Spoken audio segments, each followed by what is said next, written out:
river catfishing. Today I want to talk to you about the good old-fashioned fishing bell. Now some of you guys may use it, some of you don't.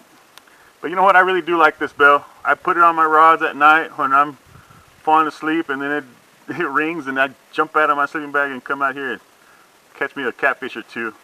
My kids even have me, they like to trick me with this bell. They'll get one of these bells and I'll be falling asleep at home on the sofa and they'll do this and I jump off the sofa and I think I got a bite.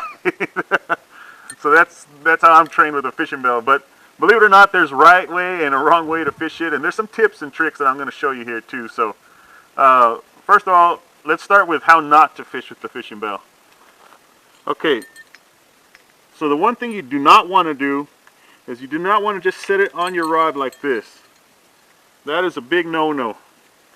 Even if it's in a place where the rod's thick enough and it doesn't really move, you don't want to do that. And the reason for that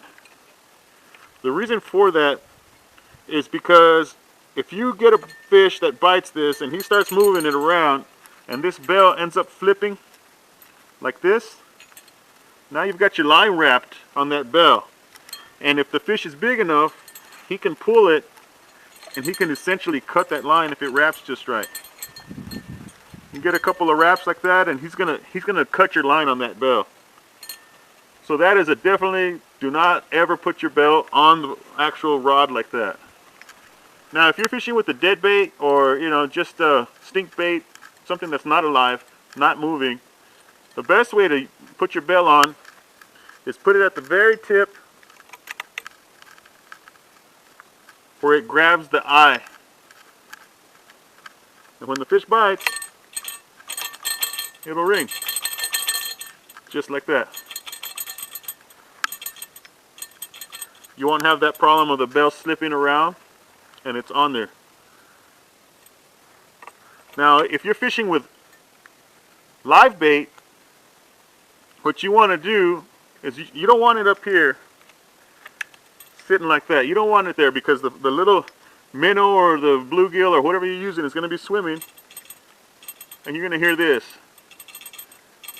Every 5 seconds you're going to hear this and you're not going to know if you had a bite or if it's the fish swimming around. You don't know what's going on. So what you want to do is you want to take this bell and depending on the size of the bait that you're using, drop it down to the next eye like so, and make sure that you're clamping where the eye connects to the rod. This way the fish will swim a little bit and your bell's not going to ring. Once you get a bigger bite, then it'll ring. But if you have a bigger bait, then you want to go further down. So the further down you go, the less the bell's going to ring.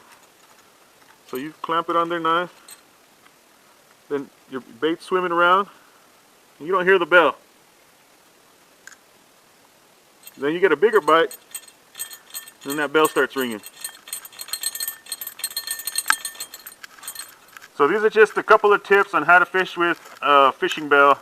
I know there's all kinds of other alarms and whatnot out there, but if you're fishing with just one of these little basic bells that you can buy at any bait store or Walmart or Kmart, whatever, these are some of the tricks that I use when I'm out there fishing.